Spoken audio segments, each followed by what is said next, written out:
my name is Caroline. This is Salary Transparency. This is my booth. I'm the owner of Sweets by Caroline. Come with me on my day at my pop-up.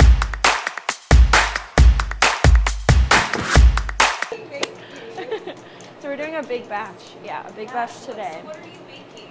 Today we're mostly prepping the macaron shells, and then my mom's packing the hot cocoa bombs, and then tomorrow when we come in, we're filling all of the macarons and assembling, and then just like packing up in our cooler to get ready for Saturday. So today's baking, tomorrow's decorating. Yes. My official title, I'm the baker and CEO of Sweets by Caroline. Since graduating, I've been doing it full time. My dream job, I didn't know what I wanted to do growing up, but I used to work at this place called Kumon, and the owner there was like her own boss and like self-entrepreneur type of thing. And like when I saw that, I was like, I kind of want to do something like that, like have my own business. I guess that kind of inspired me to like want to be my own boss. I grew up baking with my mom ever since I was little. Like my mom was like really big on like birthdays, so she would always do like birthday cakes and like cupcakes and stuff. When I was in high school, I had a cupcake phase, and I was like obsessed with like making cupcakes. Do you remember Cupcake Wars? Yes, and like the Georgetown cupcake. I was obsessed at that time. And then I was in high school and I found out about French macaron. At that time it was like popping and like everyone was like trying to get one. It was just super popular and they were super expensive, and I was like, okay, I want to challenge myself and like start making it. From there on, like my friends were like, can you make it for my birthday? Like, you know, and then that was when I started like baking them.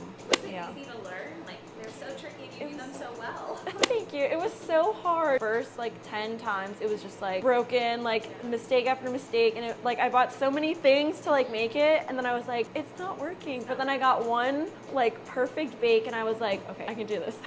So I went to community college called Montgomery College. At first I was like very opposed to going to community college. Like that was the last place that I wanted to go like out of high school. But I'm so glad that I went to community college because like it literally changed my life. I ended up getting a full scholarship, got my associates in business. I went in as a finance and accounting major, and then I took my first accounting class and I was like, this is not for me. Like I cannot see myself doing this for the rest of my life. So then when I transferred to UMD College Park, that was when I incorporated the business into an LLC. I finished graduating. I graduated 2 years ago with marketing and supply chain, and then a minor in technology entrepreneurship. So I was like hoping that everything that I was like doing at school would help me with the business afterwards. For my senior year, I kind of had a feeling that I wanted to do my business full time, but like of course I was kind of scared to do it full time because like the typical thing is to like come out of college with like normal 9-to-5 job type of thing, and then like my parents as well, like some of my family wasn't like very supportive of me doing the business full time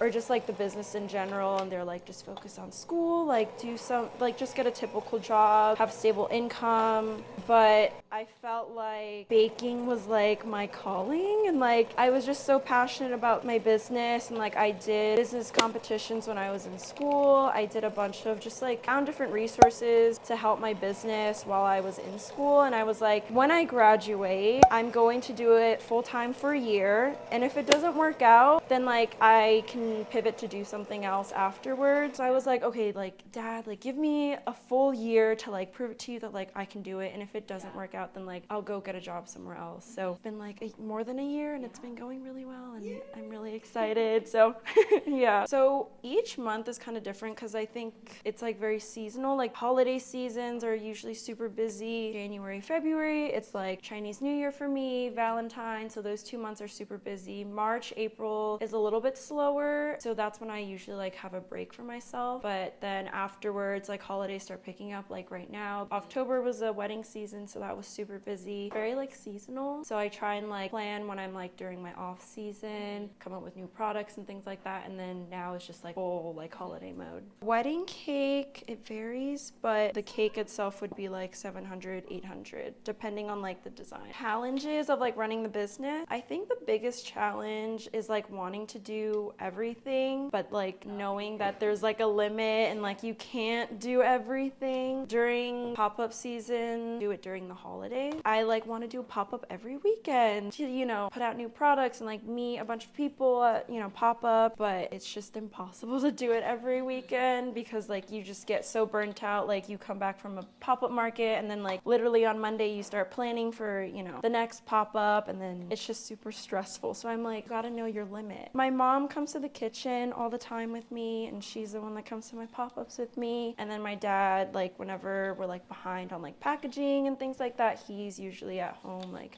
helping logistics and stuff. The best part, I would say, is meeting the people at the pop-ups, like, and also like just the fact that these strangers, like, you know, people, customers, like put in so much trust for me to like make something for their event, for their wedding, like for their special day. Just, I think that's like the most rewarding part. Yeah. At the beginning, when I like was first trying to figure everything out, it was like super stressful because like I wasn't sure like about what my schedule was like. Like it was just like, let me do everything at once. Like it was just madness. But now so we've like got a schedule down of like, okay, we're here at 6 p.m. Like during the day we'll rest, like plan, like pack the car and like mostly rest. And then when we come to the kitchen, we're like ready to go. Like you talked about A year from now, I think I want to open a commercial kitchen. During the pandemic, I was baking at home, like from school and everything, I was a home baker. And then after I graduated from college, I needed to move into a commercial kitchen space because macarons weren't qualified as cottage food anymore in Maryland. So I had to look for a commercial kitchen space, and it was also kind of like perfect timing because the business was starting to grow out of my home kitchen, and I needed more space for everything. The whole process of looking for a space was so stressful, and like there was just like no information about like the transition as a home baker to a commercial kitchen baker. So be able to work from there and like have my own, you know, space, kitchen to work from. Yeah. But then also like help home bakers do their transition from home baking to commercial kitchen. Because there's like licensing and like all of this stuff that you have to go through. And it was just so confusing, no information on it. And I was like, this is so stressful. The internet has changed everything because you could literally just post and people just like buy directly off of like your store or like just your Instagram from posting. How much do you think social media has like played a part in your business? Like, is it pretty big?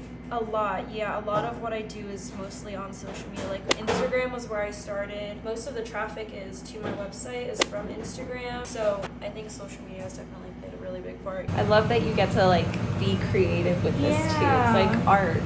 It is. Yeah.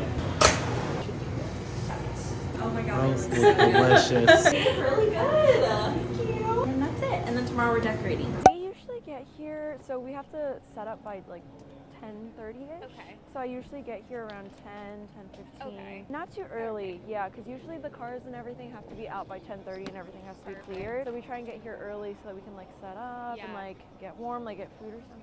We have display here, and then we have all our inventory here with all the macarons. We used to have like really big coolers, and then we found these awesome Cambro coolers that can like store each of the flavors like in each of their shelves and stuff. Because before we had to like carry these ginormous coolers, like 5, 6 of them, and now we just have 2 of these, so it's perfect. And then display case. A tip for pop-ups is to have like a really big tablecloth so that you can cover the front and then hide stuff underneath. So we have packaging here, boxes, paper bags, and then we have extra stuff at the bottom, gloves, hand sanitizer, wipes, and then these are just our extra hot cocoa bombs. And then we like have a little table so we can sit and eat and like get cozy and warm and and chill. Yeah. So, and now we're ready. Hi, good morning.